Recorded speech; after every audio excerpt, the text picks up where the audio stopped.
Hi everyone, welcome to my Smart Learning YouTube channel. I hope you can make good use of my YouTube channel to learn more new knowledge and become a smarter and happier person. Since I have spent lots of time and effort in making this kind of educational YouTube channel, I will ask for your donation. I welcome your donation. You can donate some money to me through PayPal or Venmo. My PayPal name is paypal.me/GraceF327. My Venmo name is @Grace_Rainier. Thank you very much for your support. Today we will go on to talk about the topic of cultural globalization, particularly in the aspects of the affirmative perspective of cultural globalization. Affirmation of cultural globalization, communication, interaction, innovation. However, more and more scholars criticize the arguments of homogenization and westernization, pointing out that the more important element of cultural globalization is the increase of exchanges between different cultures. In the process of interaction, different cultures attract and influence each other. It is a process of innovation, both for the world and for individual cultures. Communication and interaction. Scholars who are more optimistic about cultural globalization mainly argue that the expansion of the market can make people get rid of geographical restriction and make choices from different cultures. Taylor Cowan believes that creative destruction is the main trend of cultural globalization. He believes that if we look at the differences between different cultures in the world, the degree of difference between them will probably decrease due to the influence of cultural exchanges. That is, different cultures will become similar. However, this will not be the case of pure westernization. He believes that cultural diversity will increase in any single cultural cycle. That is to say, within a country, there are many cultural elements for individuals to choose from. Globalization has also expanded the space for alternative cultures and minority cultures. As the market has become globalized, the narrow cultural circle has the opportunity to expand the living space, so everyone has more choices. For example, minority or alternative cultural themes can gain a foothold in the world, including Indonesian indigenous music, African movies, and novels with post-colonial themes. Taylor Cowan called the results of interpenetration process or cross-fertilization between cultures as creative destruction. Although some cultural elements will be destroyed and even a small part will be replaced, the renewed cultural elements and the innovation of culture are a process of progress and evolution for human beings. In many different ways, we can also see the process of cultural interpenetration in the forms of fashion, sports, music, television, movies, and food, etc., which are very obvious. The globalization of food is often cited as an example of how globalization increases choices. Now everyone can taste food with cultural characteristics from all over the world. In some big cities, such as Hong Kong, Singapore, New York, etc., food from all over the world is even more integrated, and the innovative fusion dishes are all cultural exchanges. See Forbes Global 2003, Modern Mix, an excerpt from Taylor Cowan's speech.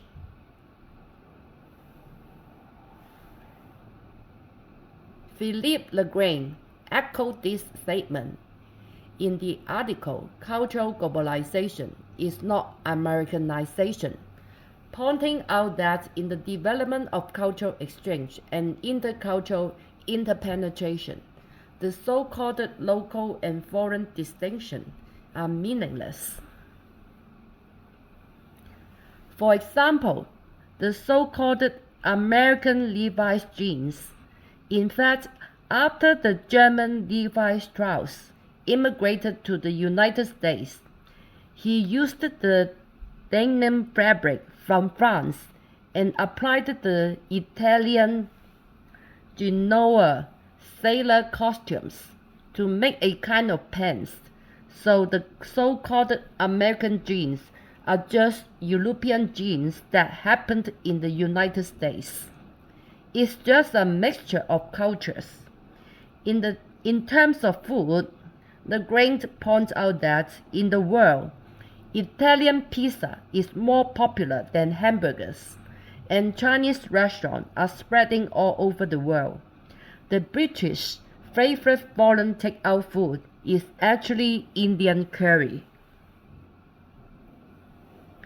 The number of Indian restaurants in Britain is 6 times more of that of McDonald's. France's food exports to the United States are 3 times more than those imported from the United States. Italy and France together account for 60% of the global wine exports. As for movies, Hollywood is certainly the overlord in the world film industry. But if we take a closer look, we will find that this global hegemony is actually not very American. Take the most popular movie series in the 21st century as an example. Movies such as Lord of the Rings, Matrix, and Harry Potter are of course Hollywood movies, and they are also popular all over the world. However, Lord of the Rings and Harry Potter are both adapted from the novel of the same name by a British author. The action-directed team of the 22nd century Murder Network is basically led by Hong Kong people. Let's look at today's Hollywood. There are also many live movie stars and even behind-the-scenes production stars from all over the world. Besides, in the areas of sports, the 4 most popular sports in the United States are American football, baseball, basketball, and ice hockey. But probably only basketball is the only one that can truly become popular around the world. In comparison, football is the most popular sport in the world. The birthplace of modern football is England, but Brazil is the kingdom of football in most people's minds.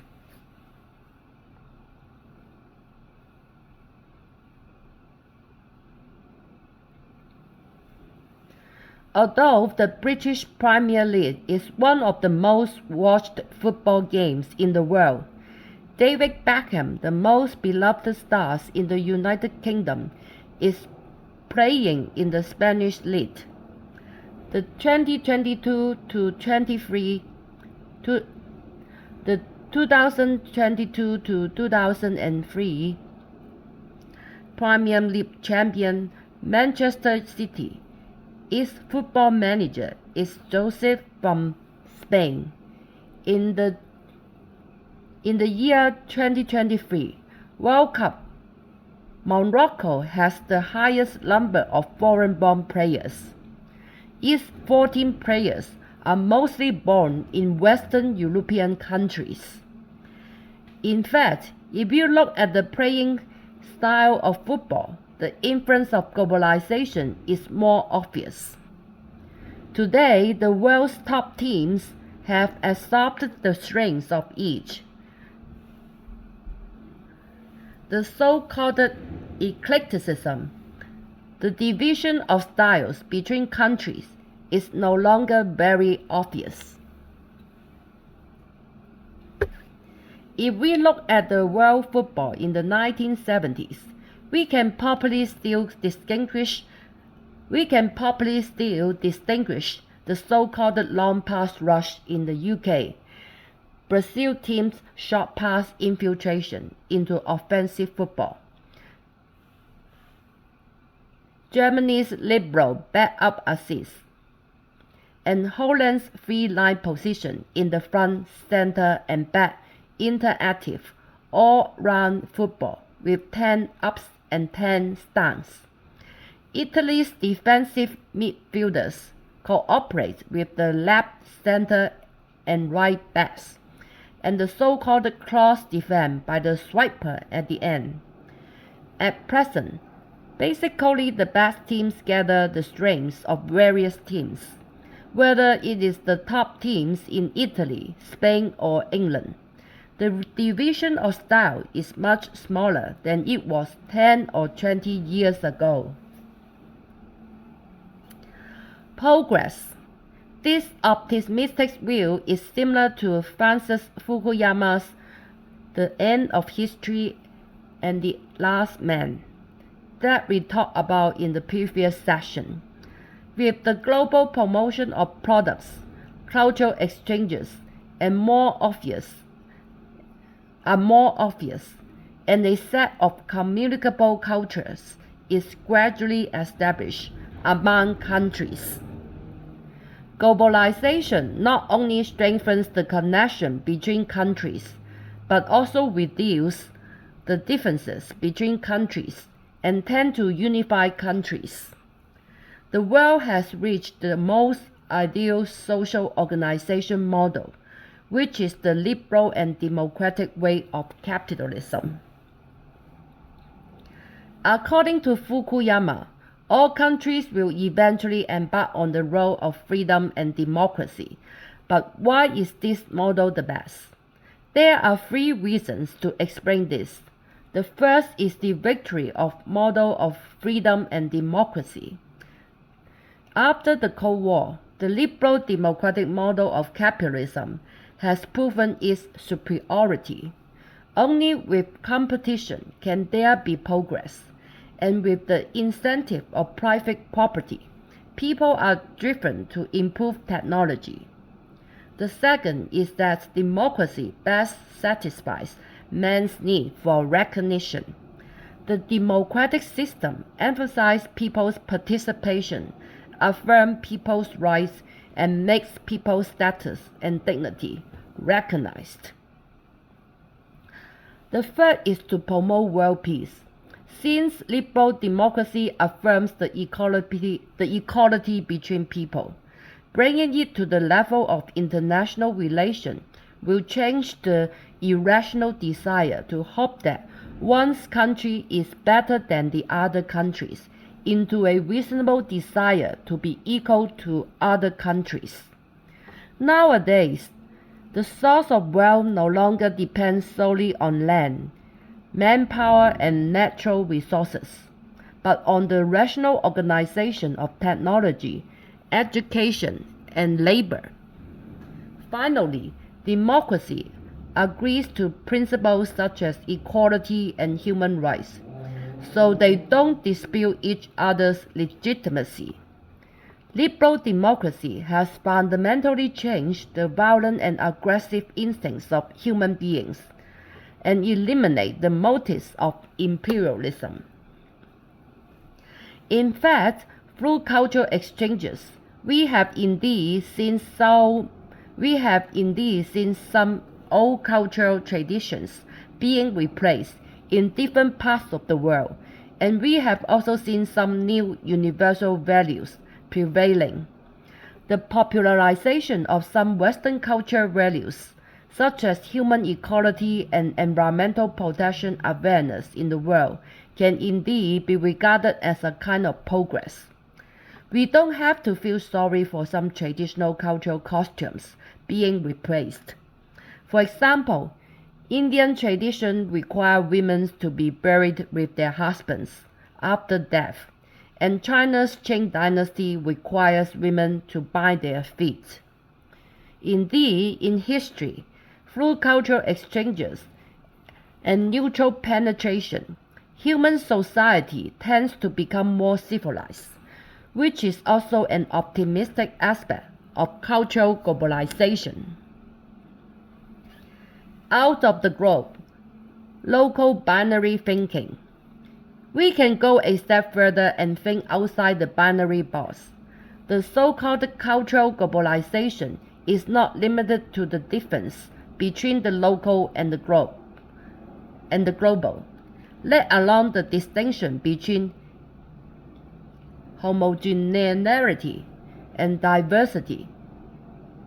If we look at it from the perspective of how individuals give meaning to life, the trend of cultural globalization is actually an open development process.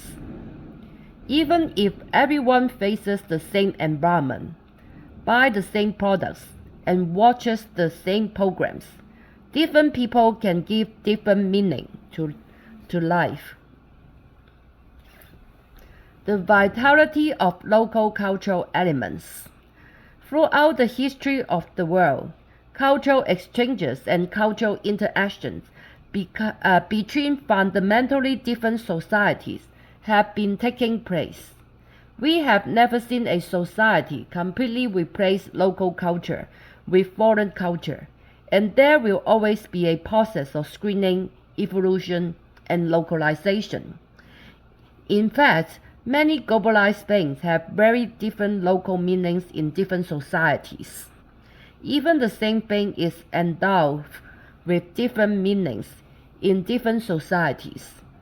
Therefore, global companies must also have localization strategies to meet local tastes. Local meaning of global things. Adler Swingle points out in the article, a well together, that although McDonald's has branches all over the world, in fact McDonald's does not only sell American tastes. For example, McDonald's in Turkey has Aryan, a local cheese drink, Matlax, a grilled salmon sandwich in Norway, and teriyaki burgers in Japan. In India, since Hindus do not eat beef and Muslims do not eat pork, McDonald's has a mutton burger, Maharaja Max, and vegetarian burger, McAloo Tikki.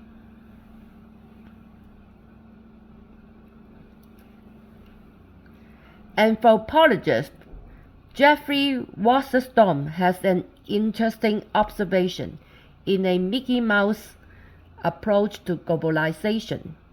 There are McDonald's in Beijing and Boston, but McDonald's has many different meanings to the local people. In Beijing, going to McDonald's to eat a Big Mac is not a meal but a snack. College students also regard McDonald's as a place for men and women to date and talk. In Boston, going to McDonald's is just a fast food in ordinary life. Localization strategies for global enterprises. Even the music industry is not like this. It's true that multinational record companies based in the West actually control the world's music industry. However, there is a clear market for localization in the music industry. The brands of Universal Music, Warner Music, and Sony Group, etc. are global, but they often sell local products. Universal singers include Lady Gaga, Taylor Swift, and Eminem. But in Britain, its superstars are Coldplay, Adele, and Elton John, etc. In addition, the MTV channel has invaded all over the world. However, on MTV broadcasts in Asia, you will not only see Britney Spears and Justin Timberlake. It is more likely that you will also see Stephanie Sun in Singapore, or F4 in Taiwan, and Patty in Indonesia.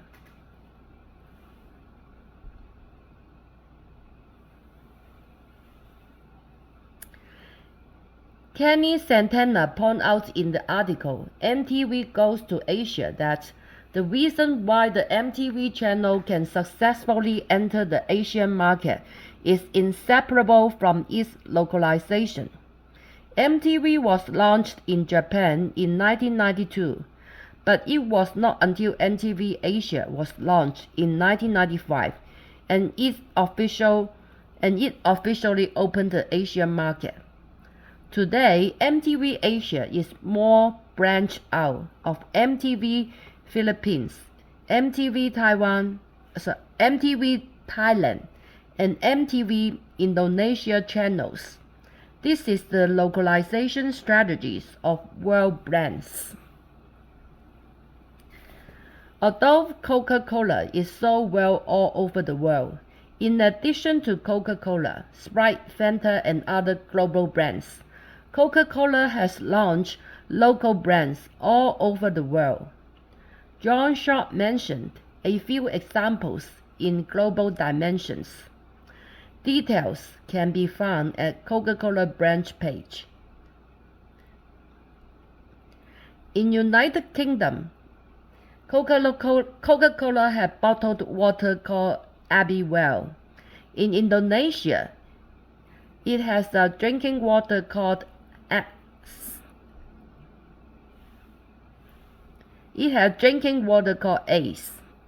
In Greece, it has a fruit juice called Amita. In Belgium, Luxembourg, Netherlands, it has a sport drink called Aquana. In Middle East, it has a mineral water called Awa. In Zambia, it has a water called Aqua Savannah. In Turkey, it has a fruit punch called Bibo. And also in South Africa, Mozambique, Kenya, and Canada. Social polarization in cultural globalization. The meaning of cultural globalization is not only different in different societies. Different social classes also have different impacts on cultural globalization, and the choices they can make are also very different. In other words, the cultural impact of globalization does not simply homogenize or increase choice, but varies among communities in different contexts. The market-based cultural globalization will apparently increase the choices in the market. Globalization enables individuals to transcend geographical boundaries. For example, American people can not only eat American food, listen to American music, read American books, but also drink French wine, eat Italian pizza, listen to Harvard's German songs, read British Harry Potter, and so on. However, communities with different consumption abilities and different cultural abilities actually have a dichotomous trend here. A group with higher spending power and higher level of cultural education may really be able to make a lot of cross-cultural consumption because of the multicultural products available in the market. However, a group of people with lower spending power and lower educational level can only be constrained by the single consumption mode promoted by large enterprises. To put it simply, Those with higher education, those with higher cultural ability and higher purchasing power naturally have more choices in cultural globalization.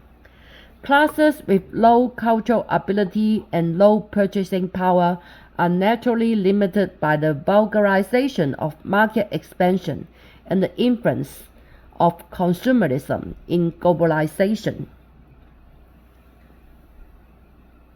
Naomi Klein's No Logo is a criticism of the commercialization of cultural globalization. Naomi Klein points out that today's cultural globalization links commodity brands with lifestyle and attitudes, and promote a life attitude based on Western culture, which will reduce the choices that everyone faces. See Gary Marshall's book, Review, in Spike magazine. Naomi Klein proposed that the expansion of corporate power in the cultural field has two trends, which will reduce the choices of human cultural life. On the one hand, companies link commodities with lifestyles. Basically, large companies jointly promote a lifestyle based on American culture and capitalism that advocates consumerism. On the other hand, large corporations have mastered the communication and marketing channel and become important censorship organs. They only disseminate and sell information and products consistent with corporate interests and image. In her book, she mentioned the example of Walmart, the largest retail chain store in the United States. Points out that Walmart would refuse to sell magazines or records that it considered inappropriate, forming an information censorship of consumers. Therefore, in the field of culture, we can also clearly see that globalization brings seemingly contradictory multifaceted influences. On the one hand, globalization is indeed promoting cultural elements dominated by business consideration, but on the other hand, it has also provided more information and choices. The key is whether you have enough cultural and economic resources to enjoy these new and exciting choices brought about by globalization. The best example is in Spotify or Netflix, where a large number of different types of music and movies are introduced to consumers. But who would pay attention to alternative music and movies? If you don't know what world music is, then you probably still follow your own local music, like Taylor Swift. If your taste is still inseparable from the movie starring Pedro Pascal, then you will naturally turn a blind eye to Nowhere, a Spanish film that was well received in North America, in Netflix. McDonald's Grilled Chicken Herb House is named after grilled chicken focaccia, which means focaccia, which means the most common food in Italian families. The grains are made into fermented dough and added with olive oil, rosemary, and onion granule, and then baked. The question is, knowing that McDonald's cannot produce in large quantities, why does it insist on giving this product this Italian romantic name? In fact, this just shows that in this kind of food chain kingdom controlled by large corporations, consumers are basically limited to one controlled environment, controlled context, and passively instill a refined worldview. If a diner has never eaten a real focaccia, but has seen a real herb roasted chicken, he will obediently believe the definition provided by McDonald's. This is full of herbs. This is Italy. Indeed, under the influence of a multinational corporation like McDonald's, our understanding of the world, our values of people and things, what should and shouldn't be, and our pursuit of life will also change. In the era of globalization, information and cultural choices are flooding, but not everyone can enjoy a diverse cultural life, and the most people still dance with the magic fruit of marketing promotion by large companies. This is another proof that globalization is a mixture of angels and demons.